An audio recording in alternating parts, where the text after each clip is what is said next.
Okay, we'll now move into some general questions using the theory and that we've already covered. And one of the things you'll need to do is to practice enough questions so that when you get a word question similar to this, you know what strategy, what template we're going to use to actually employ to come up with the answer. So here we've got a scenario where a biologist is measuring the amount of oxygen, and the amount of oxygen is given by F of t, t squared minus t plus 1 over t squared plus 1, and t is the number of weeks after a set date of t equals 0. And we're asked to, there's some organic waste that's dumped into the pond and the amount of oxygen varies. This gives us the amount of oxygen. We're asked to find the greatest and least levels of oxygen in the first 10 weeks. That should be a trigger that will tell you which strategy. Greatest and least is like maximum, minimum, not only just any maximum, minimum, but the absolute maximum, minimum. First 10 weeks is telling you that the domain is from t equals 0 to t equals 10. So that's the next thing that we need to realise. So if we go back and think, well, okay, what are the steps? What's the template for actually finding greatest or absolute maximum, minimum values? We firstly find the derivative, find the turning points, find the value of the function, those turning points, and then find the value of the function at the end point. So let's go ahead and do that. So the first step is to find the derivative. Now, it's not y as a function of x, so please don't start writing dy dx because there's no y here. We've got function of t. So how do you find the derivative, or how do you write the derivative of f of t? It's f dash of t. And we look at this, and now once again we've got a strategy for finding the derivative when the function is actually a quotient, and that's the quotient rule. So we've got u equals t squared minus t plus 1. So u dash is 2t minus 1, and v is the denominator, which is t squared plus 1, so v dash is equal to 2t.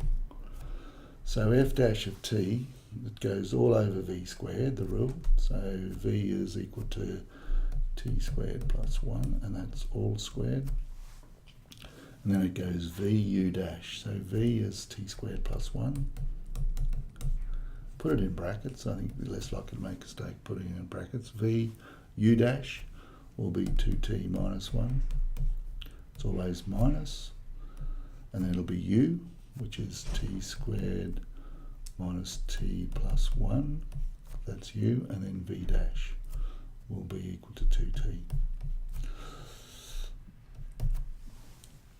I think it would be good if we remove brackets, collect like terms with the numerator. So the denominator, I think we can just leave it as it is. And when we remove brackets, we multiply both the terms in the second bracket by the first term, and then both terms in the second bracket by the second term here. So the first term, t squared times that, 2t cubed, and then minus t squared. And then the plus 1 times each of those, so that'll be plus 2t minus 1. Very careful now with the bracket here. When we remove brackets, the 2t has got to be multiplied by each of the three terms in there, and this negative is going to change each of the signs. So when we multiply that times that, we get 2t cubed, so it'll be minus 2t cubed, and then times that times t, it'll be minus 2t squared, but the minus will be plus 2t squared, and then the 2t times 1 will be plus 2t, and then the minus will make it minus 2t. Okay, let's collect terms. We'll do the denominator the same as it is, 2 plus 1 over.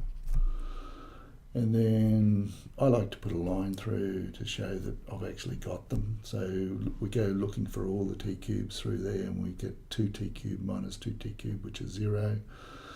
Then we go to the t squareds, and we've got a minus 1 plus 2, so that'll be just 1t squared. And then we've got a plus 2t minus 2t, which is 0, and then just minus 1. So that's going to be equal to f dash of t, and we know turning points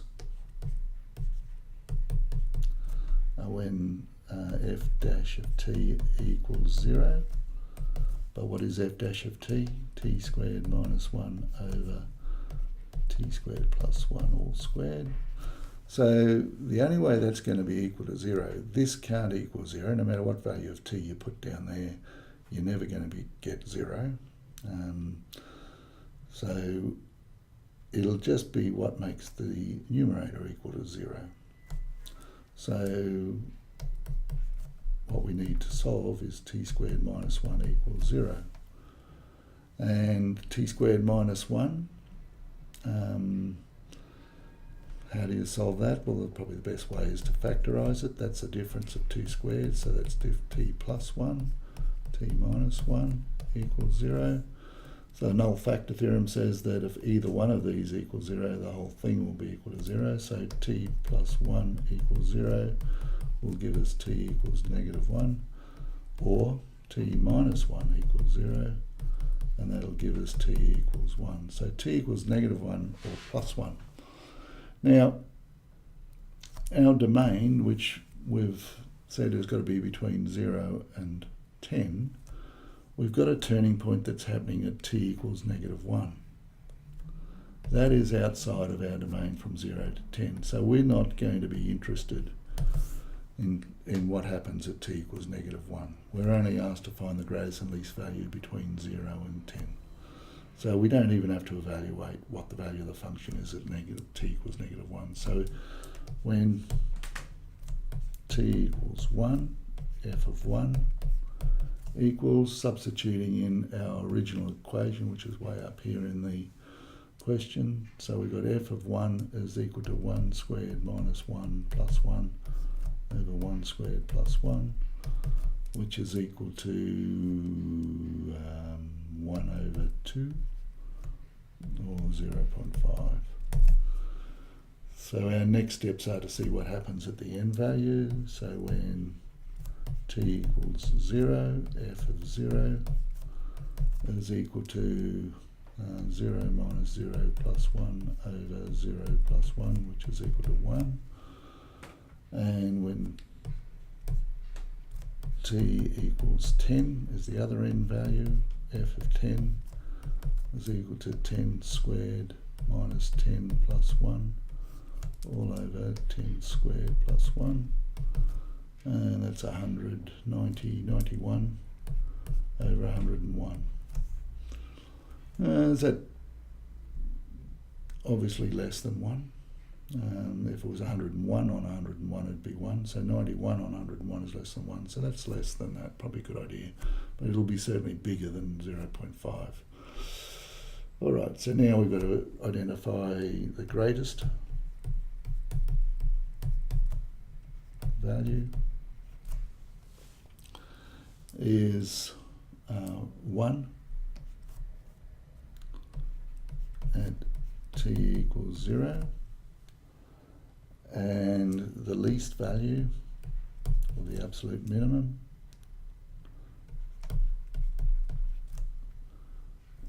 is 0.5 at t equals 1. Okay,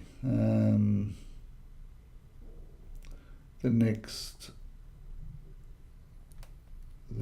thing we've got to do is to see what happens in the long term. Now, part B, if we go back up the question, what happens in the long term?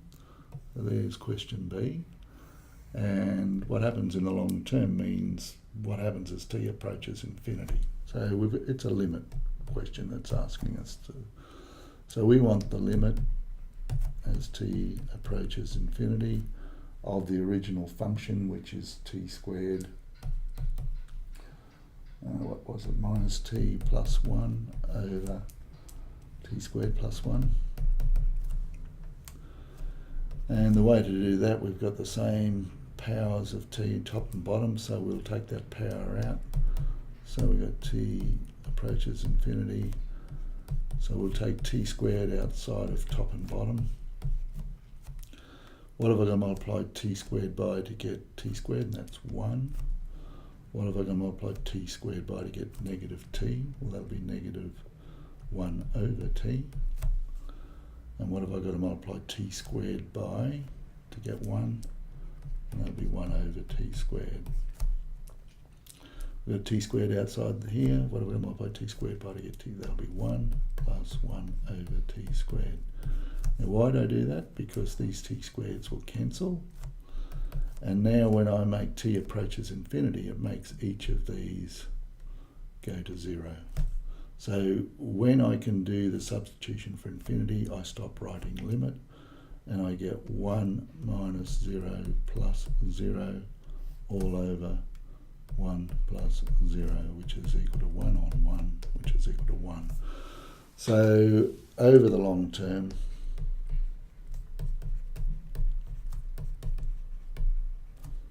pond returns to normal, because it stated in the question that when the function's equal to 1, that's normal.